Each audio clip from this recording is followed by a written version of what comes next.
Ken, how you doing today? I'm doing well. How you living? I'm all right, man.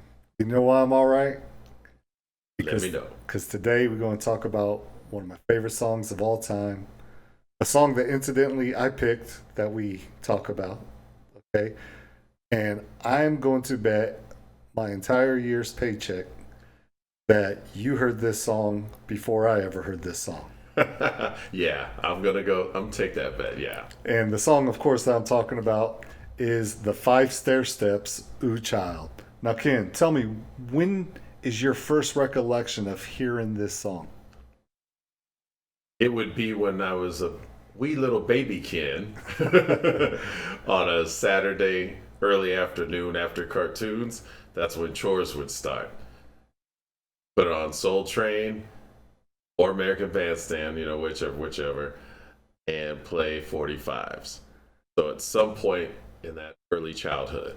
Okay, well, you weren't alive when this song was out, but your older brothers and sisters were alive. Oh yeah. And I know your mama was probably spinning this. Yep. Okay, I can see your mama too.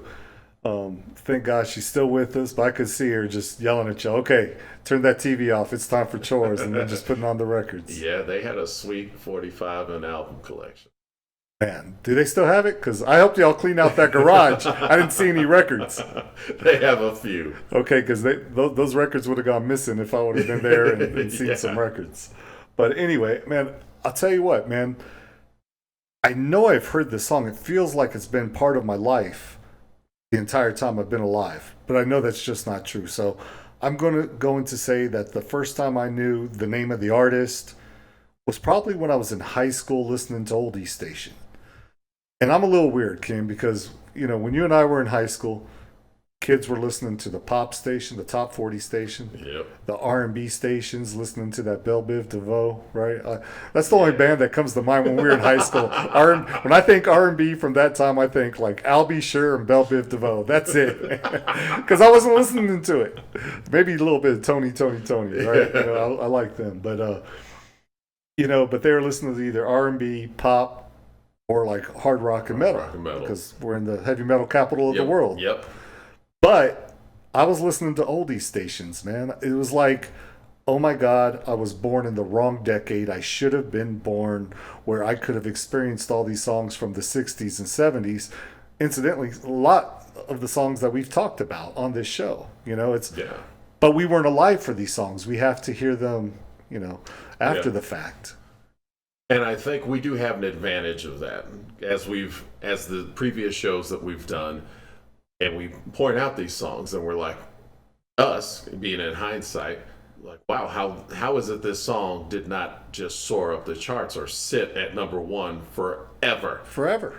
But that's because we have that beauty of hindsight coming later in life, Right. after the dust settles, and the song has proven itself.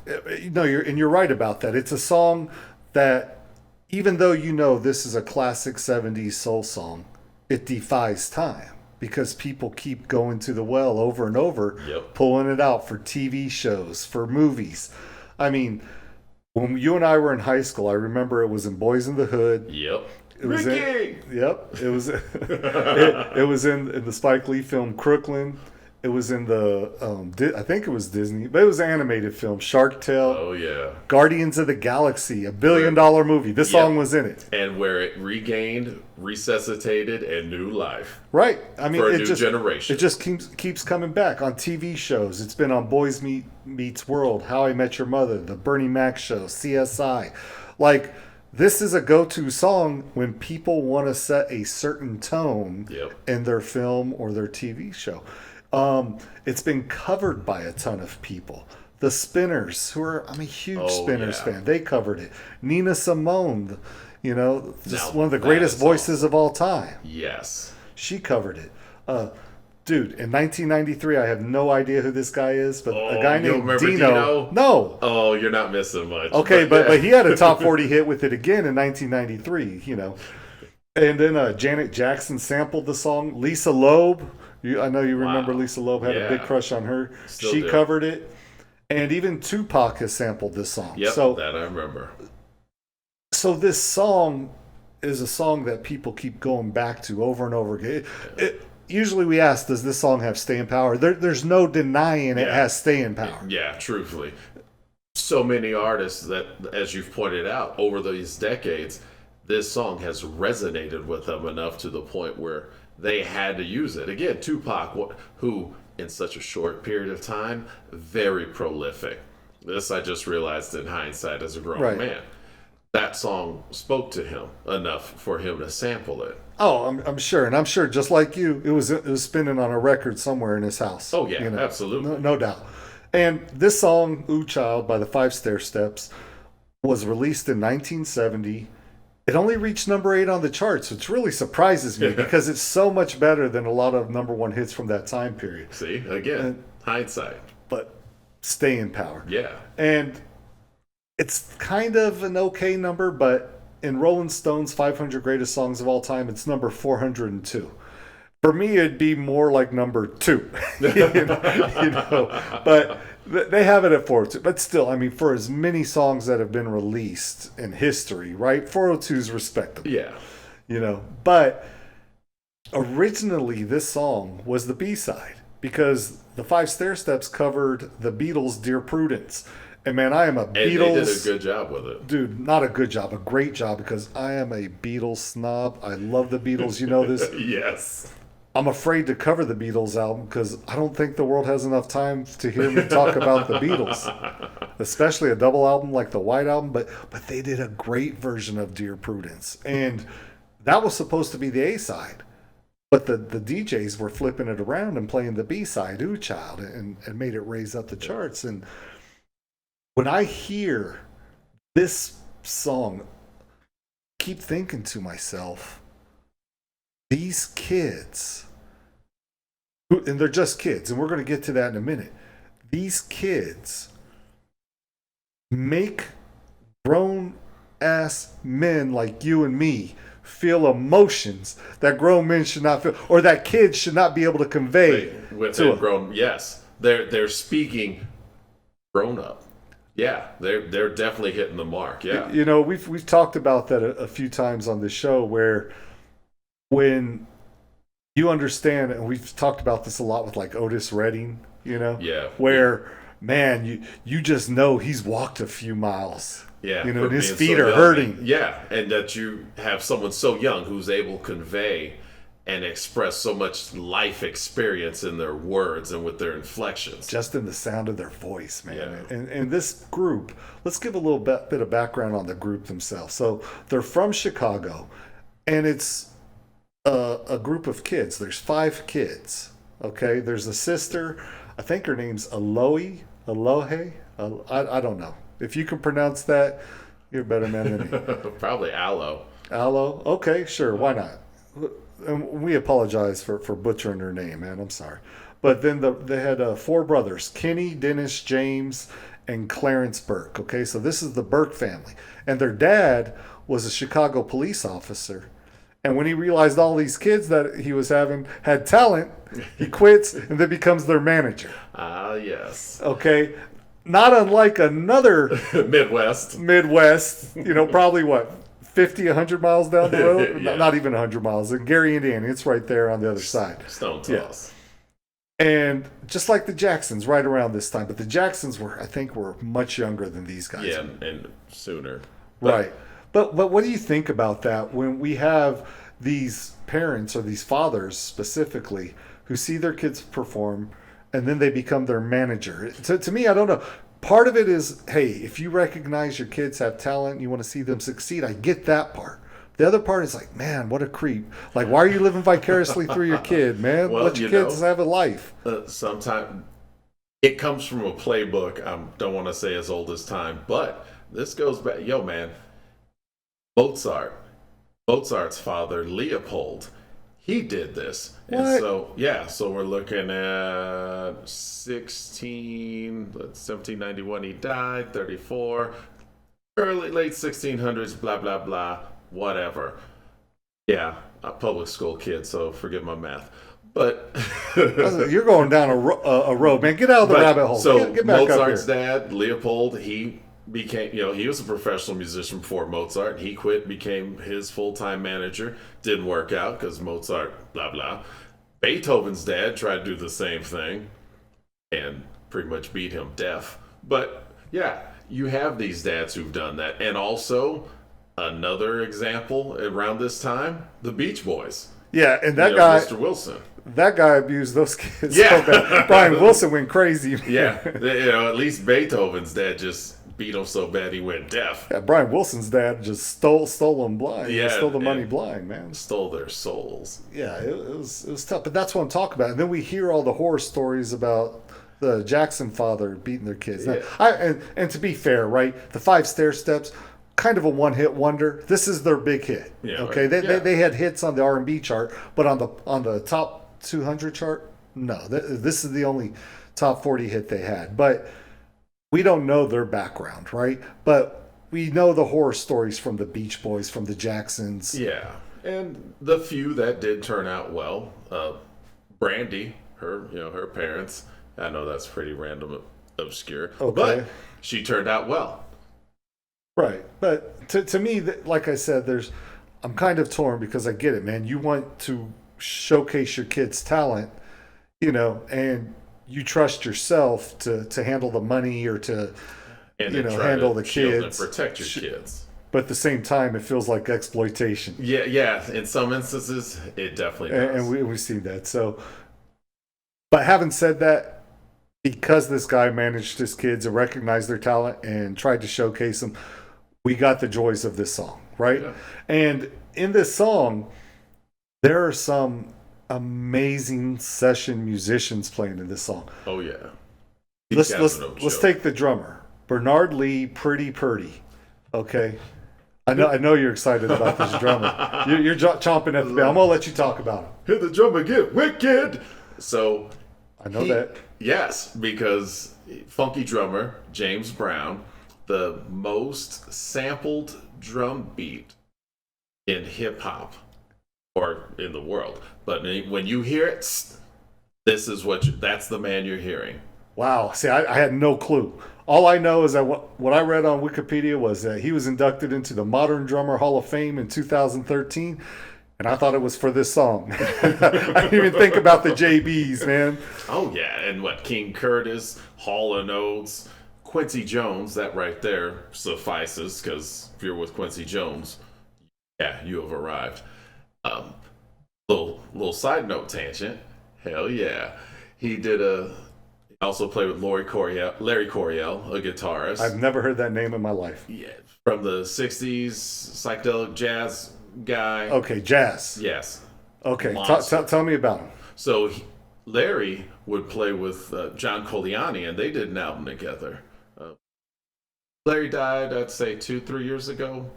Heart attack, New York City. And John Coliani is... And so Johnny Chops, piano player, it's the one I did the album with. Oh! Who played with... Les Paul. Thank you. And I knew. Now that part I knew. Once you said the one I did the album with, click, Les Paul. Got it. Okay, we just did 6 degrees of Pretty Purdy there, but it's okay. But, so the drumming on this song is amazing. And it's something that I never even thought of in the 30 years I've been listening to this song religiously. Yeah. Oh, until you pointed it out, same way. Because we're transfixed by those kids' voices. We're transfixed by those horn melodies. Yes. By those little guitar fills that fill in the spaces. Speaking of guitar, check this out. It's played by a guy named Hugh McCracken. He was one of the most in-demand guitar players of the 60s, 70s, and 80s. Played with Steely Dan, Billy Joel, Paul McCartney, and John Lennon's solo records. Okay? Wow. B.B. King, Aretha Franklin. Played the guitar lick you know so well from Van Morrison's Brown Eyed Girl. Hall & Oates. Eric Carmen's All By Myself. Played the slide guitar on that. Like, this guy is all over. I mean, why isn't he one of those guys that we list over and over as like one of the great guitar players? Like, such an unsung guitar hero. Oh, let me do this song with these 5 kids from Chicago singing their one-hit wonder. That's what I miss about this period of time, the 60s and 70s, the musical titans that they had in the studio band. The session musicians. Yeah. Dude, think about this. We did the Led Zeppelin album. Jimmy Page and John Paul Jones were just session musicians for most of the 60s. Yeah. And it was simply the fact that Jimmy Page had his list of notes of, okay, if I can do it, this is how I'll do it. Boom. Even the piano player. And when I hear this song, I don't really think of the piano player, right? And I'm not saying it's not important, because I'm sure there are layers and parts of the song that the piano are important now. But I think of those horn riffs, right? Yeah. Those guitar fills. I think of those voices. And now the drumming. More than anything else, that drumming overwhelms me when I hear this song. This guy, Richard T., the piano player. Oh, snap. Peter Gabriel's In Your Eyes. Bill Withers and Grover Washington, Just the Two of Us. Billy Joel's Tell Her About It. These are huge songs, man. So, I did not know Richard T was the keyboard on this. I didn't either until I looked it up on Wikipedia. So, since we're talking about session players, and yes, Richard T is a titan amongst titans. So, little tangent. In the mid 70s, session guys got together, Richard T and a few others. Dupree, can't remember it'll come to me when this is over, the guitars. But anyway, the session guys got together and they formed a band called Stuff, and they did 2 albums. That's the greatest name for a band ever, Stuff. Yeah. All right, keep going. And it's just Richard T and these other Cornell Dupree, that's the guitars. And so they formed a band. They did 2 albums. If you pull it up on YouTube, your life will be changed. I discovered them about 2, maybe 4 years ago, randomly. I like how as we get to this age, it's between 2 and 4 years ago. Yeah. It's just life, man. Hey, but look at this, man. We're going to get back to this song. Yeah. Amazing players on this song, right? Yeah. Not even featured in the promotional material. That's just their day job, man. You know, I'm going to play it, you pay me. That's it. Come on. Dude, when I hear this song and I see these kids singing, and there are 2 videos I want the people out there to go and search out. And I'm going to leave links to them before we have the comment section. There's one where they're lip syncing to their Soul Train performance, okay? And you'll see them. They're there like Tito with the guitar in hand. They're not playing them instruments, man. Things are plugged in. It's Soul Train. They're lip syncing. It's okay though, because those outfits are off the hook. Yeah. Got the big hats with the big feathers in them, and Straight up 70s. love it. Soul Train, man. I mean, if you had to come correct if you're going to be on Soul I remember Train. Soul Train in the 80s, but the audience kind of looked like every other audience in the 80s. You know what I mean? Because Yeah. we were more integrated at that time. But man, Soul Train in the 70s, those outfits are something that I could watch. I'll watch Soul Train, even songs I don't like, just to see them doing their little... The train. The Yep. train, the dance train, just to see them in their outfits, man. I mean, I love it. I can't get enough of that stuff, man. But there's another version on YouTube that is in the link below, and there's no horns on it. They got a bongo player. There's someone conducting the band, and these kids are not lip syncing. And it's this song, and you hear the raw power of their voices, especially. Which one did we say it was? Was it Kenny? Was the one that was singing most of the song, right? Yeah. Okay, and then the other son who was singing was Clarence Burke Jr. and unfortunately, rest in peace, he's gone. But Kenny has that powerful voice, whether it's on the recording or live. And then the daughter, what are we going to call her? Aloe? Is that what you said? Yeah. Alohe? Aloe, sure. Yeah. She has an amazing voice. You're just transfixed watching these kids perform this song live. And they're kids, man. And they did well. I prefer that live performance because when you pointed it out and you pulled it up for me, I was like, okay, you mentioned the horns weren't there. Then I listened to it and like, it makes sense. Yeah. Because those horns would have just drowned out those kids and the harmonies they were singing, they were on point. No, I agree with you. And for me, when I hear this song, take all of those elements that we've talked about, the horns playing. Because, I mean, even though the live version didn't have the horns, they're still an important, integral part of the song itself. Oh, yeah. I mean, that's what I associate this song with. The horns, now the drumming. God, man, pretty. Can't Man. ignore. God, I can't believe that. And those voices, and you put them all together. But then you have this uplifting message of hope, and I call it melancholic happiness, man, because it sounds so sad, right? Yeah. But it's like, hey, man, get up, dust yourself off. You're gonna be okay. Just go outside, breathe. You're all right. And there's not a lot of lyrics in the song, man. There's the chorus, and then someday, yeah, we'll get it together and we'll get it all done. Someday, when your head is much lighter. Someday, yeah, we'll walk in the rays of a beautiful sun. Someday, when the world is much brighter. And then back to the chorus. So you got the chorus, bridge. That's it. That's the whole song. But man, this song, let me tell you what this song is to me, man. This is being down in the dumps, hoping it gets better because it has to, because there's nowhere to go but up. Okay, for me personally, this is being stranded in a strange city with no friends, no family, no loved ones. But not giving up, because you can't. You play this song, you dry your tears out of your eyes, and you keep living life. It's like the ultimate anti-suicide song, man. You know what I mean? It's that song where you feel like you have no allies, no friends, no loved ones in the world. You hear this song, you're like, wait a minute, I'm going to be okay. I don't know how, I don't know when, and I don't know where, but I'm going to be okay. Make it. Oh, yeah. I mean, do you feel me when I'm talking about this? Oh, yeah. Because when I listen to this song and you hit it on the head, because I feel pretty much the same way. The reason this song remains universal is because it is a mantra.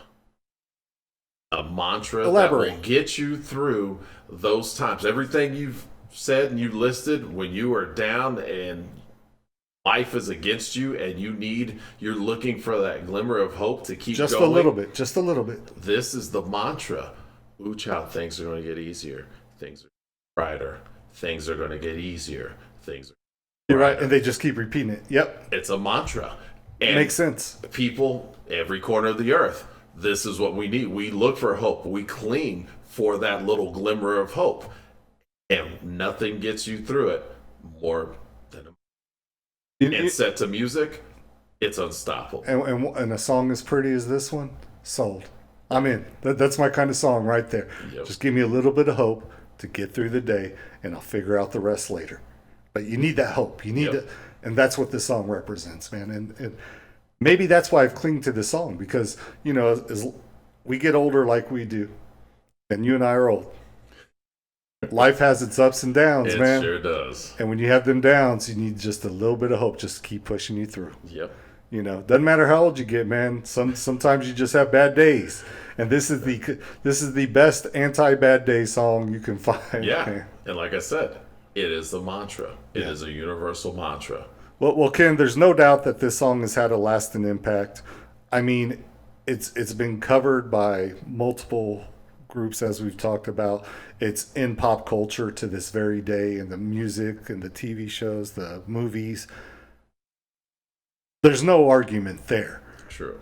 So at this point, I think we've said enough about this wonderful song. Like I said, it might be my number 2 favorite song of all time. Okay, don't quote me on that because tomorrow it might be number 3, but that's okay. Depends how I feel. But for everyone that listened to this show, please leave your comments. What does this song mean to you? When did you first hear this song? How do you make it through those days when you just need a little bit of hope? Like, we want to hear those things, man. We want to get that out of you if we can, please. If you enjoyed our show today, please hit subscribe, hit the like button. We want to hear from you. We want you to continue listening to our show. Until next time, bye-bye. Peace.